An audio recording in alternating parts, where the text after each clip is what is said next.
एक समय की बात है। प्रदेश के एक छोटे से गांव में रामू नाम का एक मेहनती किसान रहता था।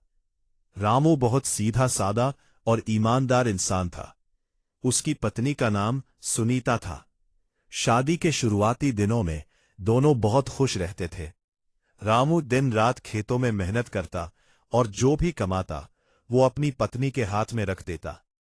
गांव वाले अक्सर कहते, रामू तुम बहुत भोले हो, हर किसी पर इतना भरोसा मत किया करो।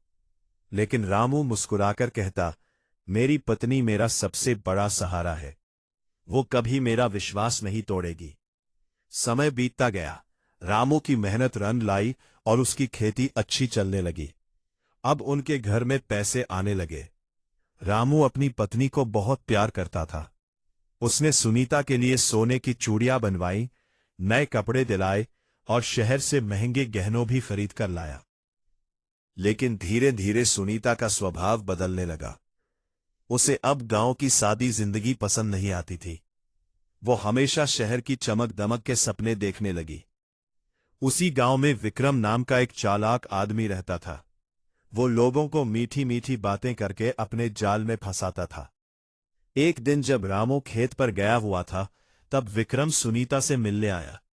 विक्रम बोला, सुनीता तुम इतनी खूबसूरत हो, तुम्हें इस छोटे से गांव में नहीं रहना चाहिए। शहर में तुम्हारे लिए बड़ी जिंदगी इंतजार कर रही है। सुनीता उसकी बातों में आने लगी। धीरे धीरे दोनों की मुलाकातें बढ़ने लगी। कुछ दिनों बाद विक्रम ने कहा, अगर तुम्हारे पास पैसे हो तो हम शहर जाकर नया जीवन शुरू कर सकते हैं। अब उसने रामू से झूठ बोलना शुरू कर दिया। कभी कहती मां बीमार है, कभी कहती घर के खर्चे बढ़ गए हैं। रामू बिना सवाल किए उसे पैसे देता रहा। एक रात सुनीता ने घर की अलमारी से सारे गहने और पैसे निकाले और विक्रम के साथ भागने की योजना बना ली।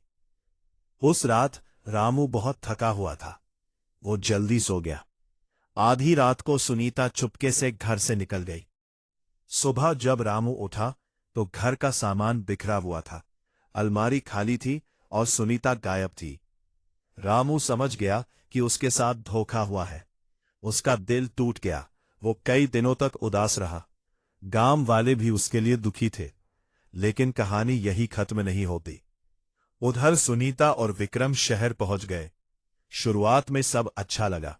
वे होटल में रुके, नए कपड़े खरीदे और खूब पैसे खर्च किए।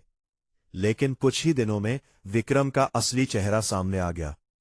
एक दिन जब सुनीता सो रही थी, विक्रम सारे पैसे और गहने लेकर भाग गया। सुबह उठकर सुनीता ने देखा कि कमरे में कुछ भी नहीं था। उसका बैग खाली था और विक्रम गायब था।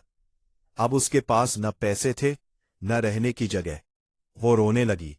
उसे अपनी गलती का एहसास हुआ। उसे याद आया कि रामू उससे कितना प्यार करता था और उसने उसी इंसान को धोखा दिया जिसने उस पर सबसे ज्यादा भरोसा किया था। कई दिनों तक भटकने के बाद सुनीता वापस गांव लौटी। जब वो घर पहुंची तो रामू आंगन में बैठा था। सुनीता रोते हुए उसके पैरों में गिर गई और बोली, मुझे माफ कर दो, मैंने लालच में आकर बहुत बड़ा पाप किया। रामू कुछ देर चुप रहा। फिर उसने कहा, जिस रिश्ते की नींव विश्वास पर होती है वहां धोखे की कोई जगह नहीं होती। तुमने सिर्फ मुझे नहीं, हमारे रिश्ते को भी तोड़ दिया। सुनीता शर्म से सिर झुकाकर रोती रही।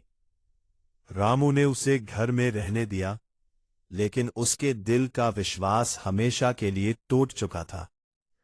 उस दिन के बाद सुनीता ने समझ लिया कि लालच और झूठ इंसान को बर्बाद कर देते हैं। कहानी का नैतिक, जो इंसान अपने सच्चे रिश्तों की कदर नहीं करता उसे अंत में पछतावा ही मिलता है। लालच और धोखा कभी किसी को सच्ची खुशी नहीं दे सकते। दोस्तों, अगर आपको ये कहानी पसंद आई हो तो वीडियो को लाइक जरूर करें। ऐसी ही प्रेरणादायक कहानियों के लिए चैनल को सब्सक्राइब करें और बेल आइकन दबाना ना भूलें। और कमेंट करके बताइए कि आपको ये कहानी कैसी लगी। धन्यवाद।